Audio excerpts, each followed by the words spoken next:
नमस्कार, मैं हूं आपके साथ दिव्या तिवारी। आप देख रहे हैं माहौल टाइट है। बीते दिनों केंद्रीय गृह मंत्री अमित शाह ने पश्चिम बंगाल में सीएए को लेकर एक बड़ा बयान दिया था।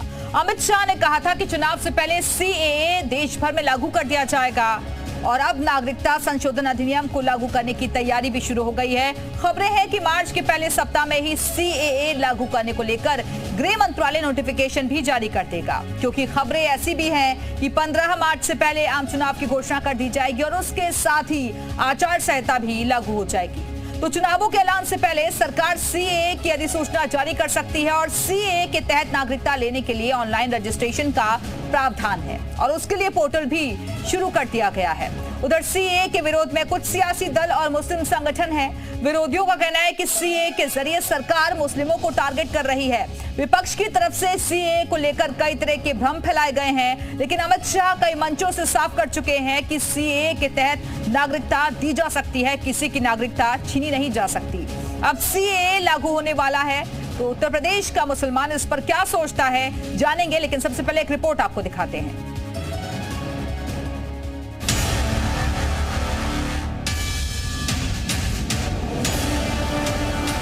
इस सभा में कह कर जाता हूं, ममता दीदी, सीएए देश का कानून है, इसको कोई रोक नहीं सकता और हम सीएए को लागू कर रहे हैं। इसका मकसद एक ही है कि मुस्लिम अक़लियत को, दलितों को और उन गरीबों को, चाहे किसी मज़हब के हो, उनको तंग किया जाए। तो मजलिस इसके कानून के खिलाफ थी, हमेशा इसकी मुखालिफत करते रहेगी। इन्होंने जितने भी कानून बनाए, मैं अपने हिंदू भाइयों से मालूम करना चाहता हूँ, चाहे सीएए आया हो, 3 तलाक का कानून हो, 370 हटी हो, यूसीसी आ रहा हो, हिंदू भाइयों को क्या मिला? मुसलमान इस कानून के लागू होने से न घबराएं। मुसलमानों का इस कानून से कोई लेना देना नहीं है। विषय यह है, सीए जो है लोगों की अधिकार देने का बात करता है, किसी का नागरिकत्व छीनने का या कुछ हरण करने का बात नहीं करते हैं।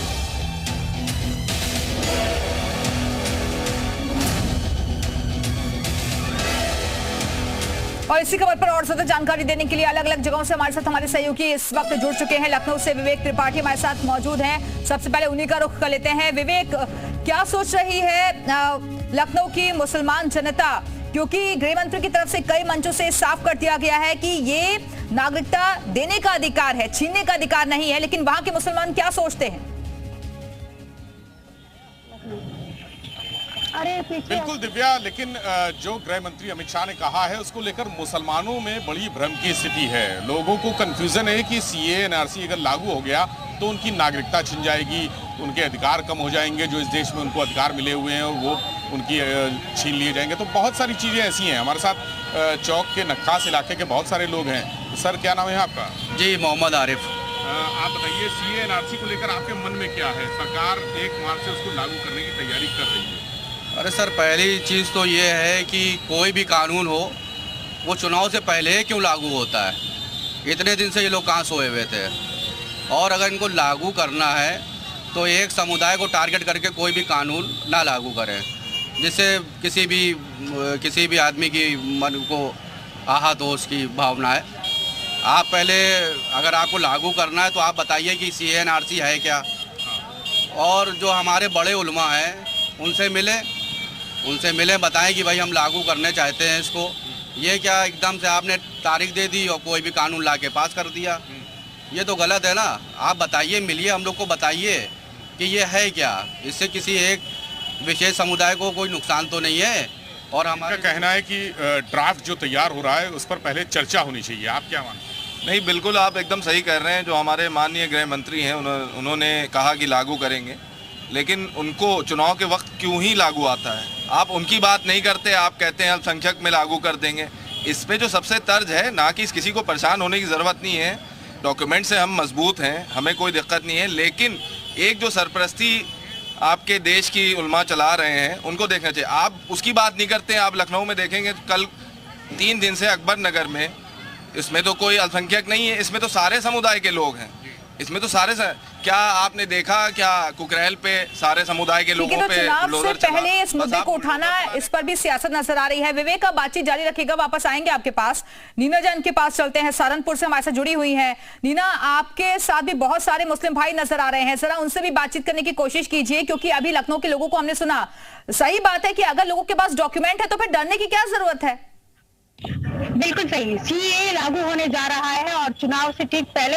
तो आपको क्या लगता है कि क्या राय है इसको लेकर, और आपको लगता है कि कुछ कट्टरपंथी मुसलमानों को भड़का रहे हैं? जी, कुछ कट्टरपंथी हैं जो विपक्ष है मुसलमानों को भड़काने की कोशिश कर रहा है। सीएए लागू होना चाहिए, इसके लिए मैं प्रधानमंत्री नरेंद्र मोदी जी का हार्दिक बधाई और शुभकामनाएं देता हूँ कि सीएए लागू होना चाहिए। इससे कोई मुसलमानों को कोई लेना देना नहीं है, सीएए लागू होना चाहिए तो चाहिए। आप क्या मानते हैं कि मुसलमानों को भड़काया जा रहा है? जैसे सियासी हथकंडा है, इसको लागू करने के लिए कम से कम 10 साल का टाइम चाहिए, और चुनाव से पहले इस तरह के ये पत्ते फेंकते हैं ताकि लोगों का ध्यान जो और समस्याएं देश की उससे भटक जाए और लोग इधर उलझ जाए। यार मुसलमानों को सबक सिखा रहे हैं मोदी सरकार, तो एक सियासी हथकंडा है, ध्रुवीकरण का मामला है, बढ़ने इसकी जरूरत नहीं है। अगर कोई घुसपैठ यहाँ घुसे हैं तो ये सरकार की नाकामी है, उसकी असफलता है। सरकार को घुसपैठ चाहिए, कैसे घुसपैठ आ गए यहाँ हमारे देश के अंदर? आपको क्या लगता है सीएए लागू होना चाहिए? होना चाहिए, मुसलमान को कोई फर्क नहीं पड़ता, ये तो सबके लिए है, कोई ऐसी नहीं है। आपको लगता है कि सबके लिए समान कानून होगा, ये अच्छा होगा सबके लिए, एक कानून अच्छा होगा जी। आप क्या मानते हैं? देखिए, एक समान, एक देश एक कानून, ये होना चाहिए, ये लागू होना चाहिए। और मुसलमानों को जो ये नागरिकता की बात कर रहे हैं, ये होनी चाहिए नागरिकता की बात। आज मुसलमानों को एक पहचान तो मिलेगी। आज मुसलमानों के खुद 60-70% आधार कार्ड नहीं तैयार है लोगों के, तो ये तो होना चाहिए सीए लागू, और हम इसका स्वागत करते हैं। आपको क्या लगता है सीए को लेकर? देखिए, सीए जो कानून है ये जल्दबाजी में लिया गया फैसला है, इसमें भी और समय लेना चाहिए था, क्योंकि कहीं ना कहीं ठीक है, मैं मानता हूं। बिल्कुल, तो पाकिस्तान, अफगानिस्तान और बांग्लादेश से उत्पीड़न का शिकार होकर जो लोग भारत में आए हैं उनके लिए खासतौर पर ये सीए कानून लाने जाने की तैयारी की जा रही है, और माना जा रहा है कि जल्द ही अधिसूचना भी इसको लेकर जारी हो सकती है। नीना, बातचीत जारी रखिएगा, वापस आते हैं आपके पास। सैयद आमिर के पास चलते हैं, रामपुर से हमारे से जुड़े हुए हैं। सैयद, वहां के लोगों की क्या सोच है, क्या रिएक्शंस मिल रहे हैं सीए को लेकर? देखिए, मुस्लिम समुदाय के लोग हमारे साथ मौजूद हैं और सीधी बात करते हैं कि देखिए ये अब तक दोबारा से जो है बात आ रही है कि बिल्कुल आने ही वाला है, उससे जो है जो उसकी अधिसूचना है वो भी आने वाली है। क्या कहेंगे? एनआरसी का हवा ज्यादा दिखाया, सब मुसलमानों को देश से निकाल दिया जाएगा, ऐसा कुछ नहीं है।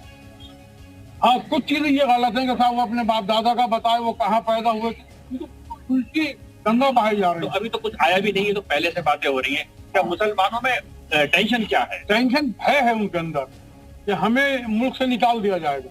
क्यों है ऐसा भय? सब ये आया नहीं है सामने नहीं आया। हमारे यहाँ एनआरसी के लिए प्रदर्शन किया था लोगों ने, उसमें एक बच्चे का मर्डर भी हो गया था।